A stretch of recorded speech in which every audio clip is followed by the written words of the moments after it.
Falialam mangka bodoh sirah hada ing ikili anahu karena satu naik kelakuan iku aslu kabirin adalah asal pokok daripada sesuatu yang besar litolibina warid maring wong kang nuntut. Harus diyakini bahwa istiqomah itu kunci daripada karomah.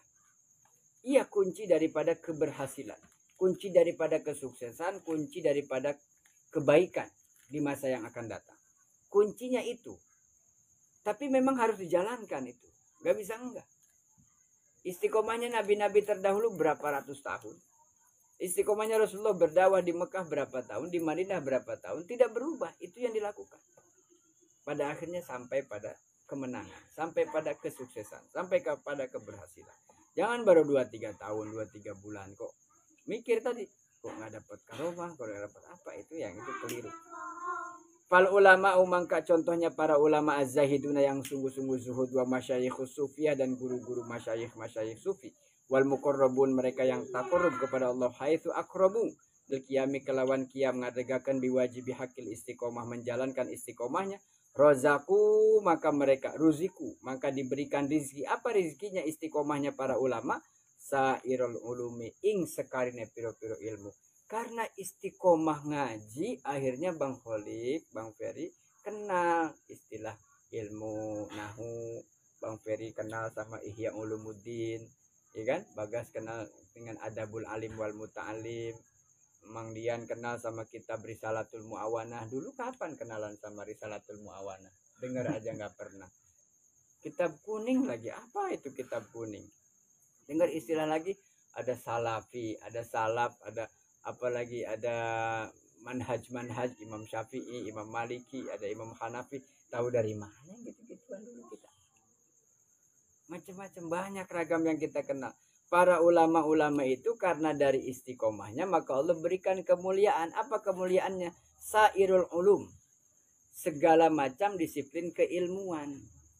Ditanyalah Pak Ustadz berapa lama ngaji? Berapa tahun pesantren? Saya sekian tahun. Pak Ustadz Anu sekian tahun, Pak Ustadz Anu sekian tahun. Kok beda-beda ya? Ya itu tadi. Perbedaan kemuliaan, perbedaan keberkahan, perbedaan hasil daripada pesantren ngaji itu ada pada istiqomahnya. Bukannya ngaji itu kalau di pesantren Pak, saya enggak. Setelah tidak di pesantren pun saya tetap ngaji. Berarti saya istiqomah. Kira-kira gitulah. Istiqomah apanya? Ngajinya. Dulu makan ada kiainya Pak, ada yang ngajarnya. Sekarang sudah dikasih bekal sama kiai di pesantren dulu. Dikasih alatnya, nahu, jurmiyah, dikasih sorofnya, dikasih alat untuk bisa memahami Quran, memahami kitab. Silahkan tinggal dideres. Istiqomah deresnya. Terus setiap hari. Baca kitab, terus deres, terus istiqomah. Sampai sekarang. Nah, nanti dipertanyakan lagi. Apa terus bedanya karomahnya? Karomahnya apa? Sampai sekarang saya dikasih istiqomah aja udah senang. Dikasih semangat ngaji tuh senang. Pertanyaannya lagi, emang dapat apa Pak dari ngaji gitu? Terus aja nanya dapat apa? Nggak dapat gimana? Emang dapat apa? Dapat senang aja. Kok penting banget senang. Lu ada orang tuh cari senang sampai 1 juta, 2 juta. Saya mau di sini kopi Turabika, kopi kapal api segelas. Iya, cukup nongkrong di sini nggak sampai harus macet-macetan, gak harus hujan-hujanan, gak harus begadang sampai pagi ngabisin apa gitu, enggak. Cukup senang. Cari senang ya. Jadi sholat cari apa? Cari senang. Ngaji cari apa? Cari senang. Kenapa mereka yang maksiat senang luar biasa, ketawa-tawa ngakak, kita yang ngaji tuh pada pusing, pada suntuk, pikirannya aneh jadinya kan? Harusnya yang ngaji yang ibadah itu lebih senang daripada mereka. Kenapa? Gua ini maksiat mah pidosaeun, pidorakaeun. Gitu nu ngaji nu ibadah nu salat 5 waktu mapi pahalaeun hasilnya nanti pahala kebaikan harus senang bangga tapi juga jangan merasa bangga jangan ujub tuh gitu jadi diimbangin gitu satu sisi harus ada semangat ibadah di sisi lain hati-hati jangan sampai ujub tuh kagum terhadap amalan sendiri Kak ngaji mah rajin saya tapi ya saya mah nggak tahu ngaji teh asal duduk aja saya mah dengerin juga kadang ngerti kadang enggak itu tawadu namanya jangan merasa bahwa yang ngaji rajin ya saya pasti yang saya paling paham enggak juga ya bang ya apalagi kita udah usia segini ngaji bang ngaji duduk di sini dengerin pelajaran dengerin saya nerangin tapi pikiran abang-abang nih mikirin besok gimana istri gimana anak gimana iya kan di pikirannya macam-macam tapi yang minimal itu mah udah serahkan ke Allah saja Kita usaha lagi jalan.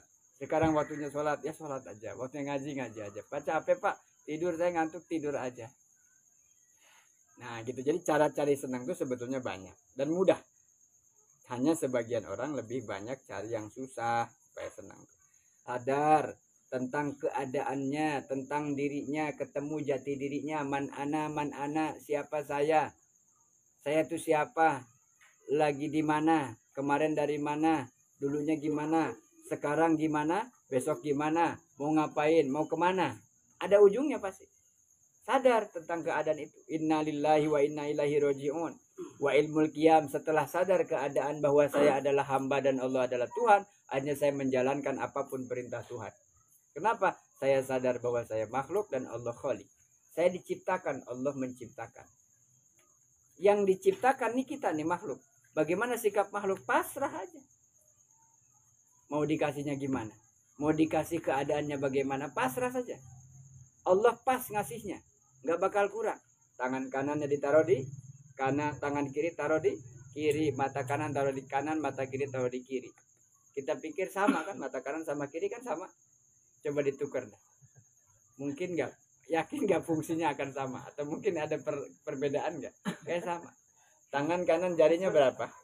Tangan kanan jarinya 5, tangan kiri jarinya 5. Coba tukar, yang kanan taruh di kiri, ya kan gini semua jadinya.